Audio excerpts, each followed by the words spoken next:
गीताई माऊली माझी, तिचा मी बाळ नेणता, पडता रडता घेई उचलून कडेवरी।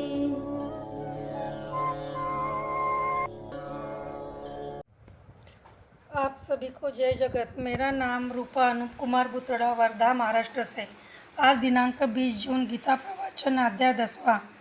और वह पवन कहाँ से आता है, कहाँ जाता है, कुछ पता नहीं, मानो भगवान का दूत है।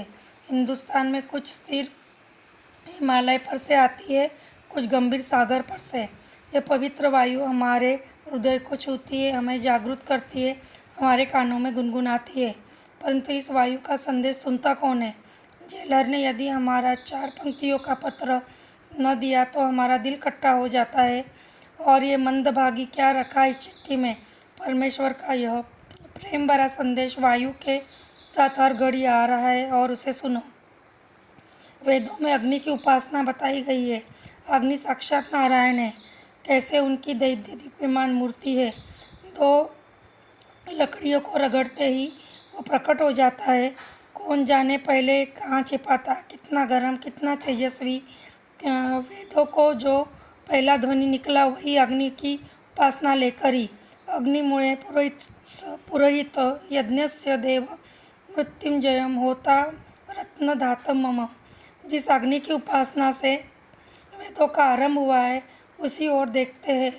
उनकी ज्वालाएं देखने से मुझे जीवात्मा की छटपटाहट याद आती है। वो ज्वालाएं, वो लपटें, चाहे घर के चूल्हे की हो, चाहे जंगल की दवाग्नि की हो, विरक्त को घर बार नहीं होता। वो ज्वालाएं जहाँ जाएंगी वहाँ उनकी दौड़ धूप शुरू होती है, लगातार छटपटाती है। वो ज्वालाएं ऊपर जाने के लिए आतुर रहती है। वैज्ञानिक कहेंगे, हे ईश्वर का ये ईथर के कारण ज्वालाएं हिलती है, हवा के दबाव के कारण हिलती है। परंतु मेरा अर्थ यह है कि ये ऊपर जो परमात्मा है, तेजस, समुद्र, सूर्य नारायण है, उससे मिलने के लिए ये निरंतर उछल रही है। जन्म से लेकर मृत्यु तक उनकी दौड़ धूप जारी रहती है। सूर्य अंशी है और ज्वालाएं अंश है।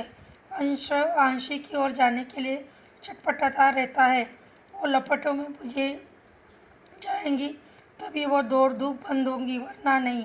सूर्य में हमसे बहुत दूर है, यह विचार भी उनके मन में नहीं आता।